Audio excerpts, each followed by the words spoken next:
How old are you? 25 years of age, sir. And you're married? Yes, sir, with 3 kids. Have you had trouble with the law before? Once for disorderly conduct, and received 30 days. What happened, Tom? I get in a fight with the man who tried to cut me, and I was convicted because I couldn't pay the fine. Were you acquainted with Mayella Violet Ewell? Yes, sir. I passed her house every day on the way home from the field. Whose field? I picked for Mr. Link Diaz. Were you picking cotton in November? No, sir. I works in the yard fall and winter time. I works for him all year. You say you pass the Ewell house every day. Is there any other way you know of? No, sir. Not that I know of. Did Miss Mayella ever talk to you? Yes, sir. I'm always tipping my hat when I go by. One time she asked me to come inside and bust up a shiffer robe for it. When did she ask you to chop up this shiffer robe? Mr. Finch, it was way last spring. I just said I didn't have anything but this hoe, but she said she had this hatchet. She gave me the hatchet and I chopped up the shiffer robe. She said, I reckon I'll have to give you a nickel. And I say, no ma'am, this ain't no charge. That was way over a year ago, Mr. Finch. Did you ever go on the place again? Yes, sir. When? Well, I went lots of times. Under what circumstances, Tom? Why did you go inside the fence lots of times? She called me in, sir. Well, like every time I passed by yonder, she'd have something little for me to do. Were you paid for your services?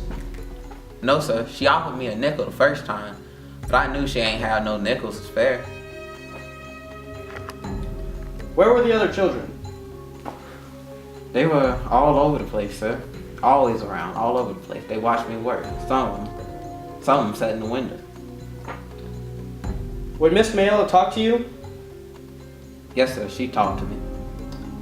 Did you ever, at any time, go on the Ewell property without an express invitation from one of them?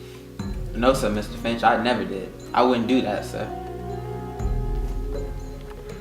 Tom, what happened to you on the evening of November 21st of last year? Mr. Finch, I was going home as usual that evening when I passed by the Ewell place.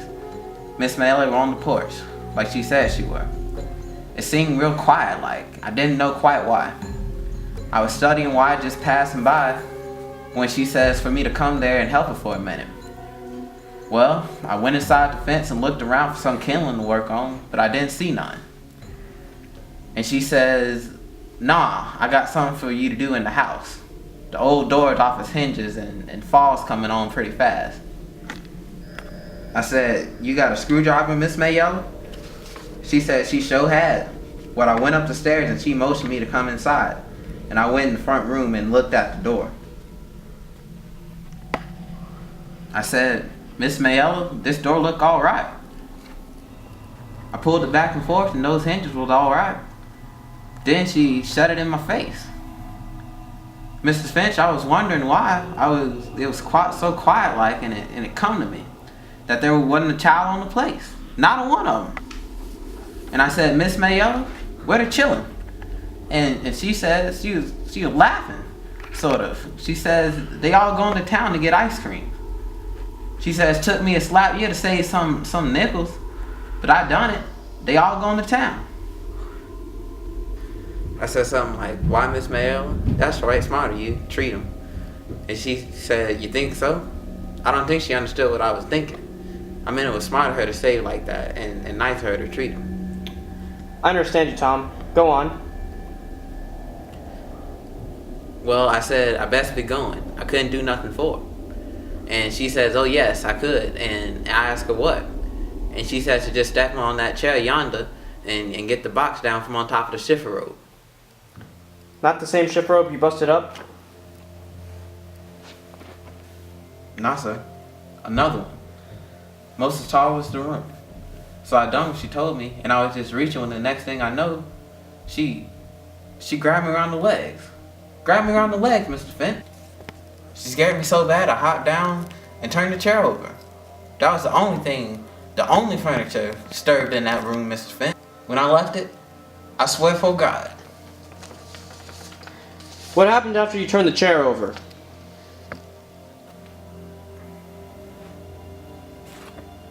Tom, you're sworn to tell the whole truth. What happened after that, Tom? Mrs. Finch, I got down off of that chair and turned around and she sort of jumped on me. Jumped on you? Violently? No, sir, she hugged me. She hugged me around the waist. Then what did she do? She reached up and kissed me inside of the face. She said she never kissed a grown man before and she might as well kiss a nigger. She says what her papa do to her don't count. She says, kiss me back, Negro. I say, Miss Mayella, let me out of here. And tried to run, but she got her back. I say, Miss Mayella, let me out of here. And tried to run, but she got her back to the door. And I had to push her. I didn't want to harm her, Mr. Finch. And I say, let me. But just when I say it, Mr. Evil yonder hollered through the window. What did he say?